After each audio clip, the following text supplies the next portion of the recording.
Hello प्यारे बच्चों, आज की इस वीडियो में देखेंगे 8th ग्रेड अभ्यास पुस्तिका सत्र आपका 2025-26 की आपकी न्यू बुक है कक्षा 7 विषय सामाजिक विज्ञान।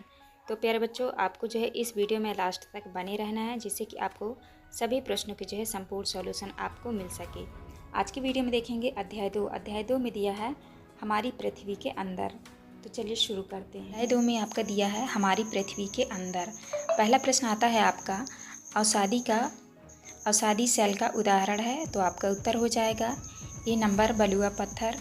दूसरे में है पत्थरों का उपयोग किस खेल में होता है, तो आपको उत्तर में लिखना है बी नंबर चिबिड्डी स्टापू या किटकिट। इसके बाद आता है आपका तीसरा में है ईंधन के रूप में उपयोग नहीं किया जाता है, तो आपका उत्तर हो जाएगा डी नंबर लोहा। चौथे में ग्रेनाइट उदाहरण है, उत्तर होगा आपका अग्नि सेल। इसके बाद आता है आपका पाँचवें में एक सेल से दूसरे सेल में परिवर्तन होने की प्रक्रिया कहलाती है, उत्तर होगा आपका सेल चक्र। इस तरह आपको कर लेना है। इसके बाद आता है आपका रिक्त स्थानों वाले प्रश्न।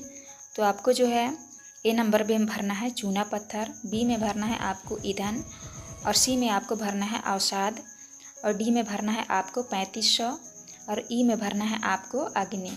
तो इस तरह से आपको भर लेना है। इसके बाद नेक्स्ट क्वेश्चन आता है आपका क्वेश्चन नंबर 7 में है लाल किला एवं ताजमहल का निर्माण किस प्रकार के पत्थरों से किया गया है, तो आपको उत्तर में लिखना है लाल किला का निर्माण लाल बलुआ पत्थर से किया गया एवं ताजमहल का निर्माण सफ़ेद संगमरमर से किया गया है।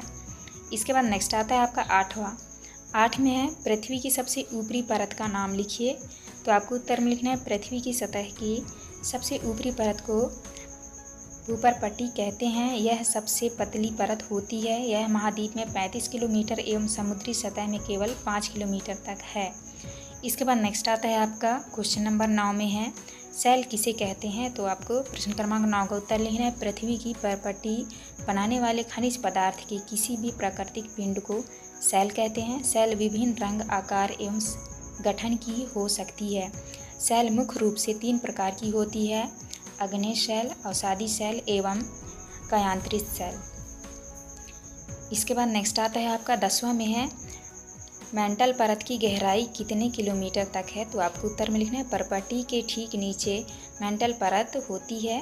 मेंटल परत की गहराई 2900 किलोमीटर तक है। इसकी सबसे आंतरिक परत क्रोड है। इसके बाद नेक्स्ट आता है आपका 11 में है केंद्रीय क्रोड की मुख्य विशेषताएं लिखिए, तो आपका जो है पहला विशेषता है केंद्रीय क्रोड मुख्यतः निकेल एवं लोहे की बनी होती है। दूसरा है इसकी त्रिज्या लगभग 3500 किलोमीटर है। तीसरा पॉइंट है इसका तापमान एवं दाब काफ़ी कुछ होता है। चौथे में केंद्रित क्रोड को निफे कहते हैं। इसके बाद 12 में है प्राथमिक सेल से क्या आशय है, तो आपको उत्तर लिखना है द्रवित मैग्मा ठंडा होकर ठोस हो जाता है। इस प्रकार बने सेल को अग्नि सेल कहते हैं। इन्हें प्राथमिक सेल भी कहते हैं। प्राथमिक सेल 2 प्रकार की होती है, अंतर्भेदी सेल एवं बहिर्भेदी सेल। इसके बाद जो है आपका नेक्स्ट आता है क्वेश्चन नंबर 13 में है सेल हमारे लिए किस प्रकार उपयोगी है, आपको उत्तर में लिखना है, तो आपका उत्तर होगा सेल हमारे लिए बहुत उपयोगी हैं। कठोर सेलों का उपयोग सड़क, घर एवं इमारत बनाने के लिए किया जाता है। सेल का उपयोग कई खेलों में भी किया जाता है।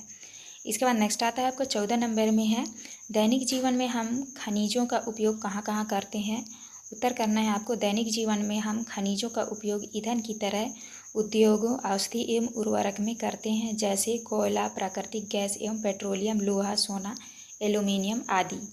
इसके बाद नेक्स्ट आता है आपका क्वेश्चन नंबर 15 में है सेलें कितने प्रकार की होती हैं, उनका वर्णन कीजिए, तो आपको लिखना है मुख्य रूप से सेल 3 प्रकार की होती हैं। पहला है अग्नेय सेल, अवसादी सेल और कयांत्रित सेल। इसके बाद आता है आपको लिखना है अग्नेय सेल के बारे में। जब द्रवित लावा पृथ्वी की सतह पर आता है यह तेजी से ठंडा होकर ठोस बन जाता है। इस प्रकार से बने सेल को अग्नेय सेल कहते हैं। अवसादी सेल में लिखना है आर्द्र अवसाद दबकर एवं कठोर होकर सेल की परत बनाते हैं। इस प्रकार की सेलों को अवसादी सेल कहते हैं। इसके बाद नेक्स्ट आता है आपका 16 में है सेल चक्र क्या होता है, चित्र बनाकर समझाइए, तो आपको लिखना है, तो आपको इस तरह से चित्र बना लेना है और आपको लिखना है किन्हीं निश्चित दशाओं में एक प्रकार की सेल चक्रीय तरीके से एक दूसरे में परिवर्तित हो जाते हैं। एक सेल से दूसरे सेल में परिवर्तन होने की इस प्रक्रिया को सेल चक्र कहते हैं।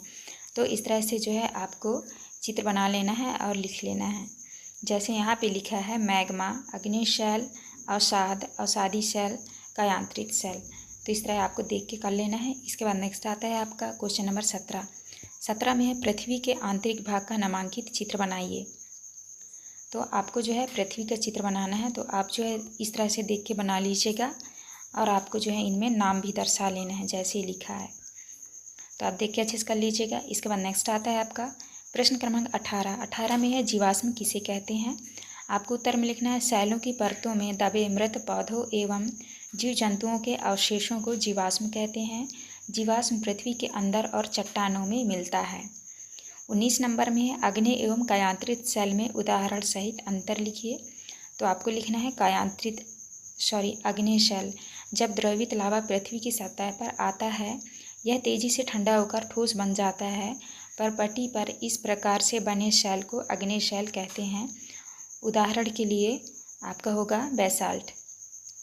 कायांतरित सेल में लिखना है अग्नि एवं अवसादी सेल उच्च ताप एवं दाब के कारण कायांतरित सेलों में परिवर्तित हो सकती है। उदाहरण के लिए चिकनी मिट्टी स्लेट में एवं चूना पत्थर संगमरमर में परिवर्तित हो जाता है। का लास्ट क्वेश्चन था। यहाँ भी हमारी वीडियो कंप्लीट होती है। वीडियो अच्छी लगी तो प्लीज़ हमारे चैनल को लाइक एंड सब्सक्राइब करिएगा। मिलते हैं अब नेक्स्ट वीडियो।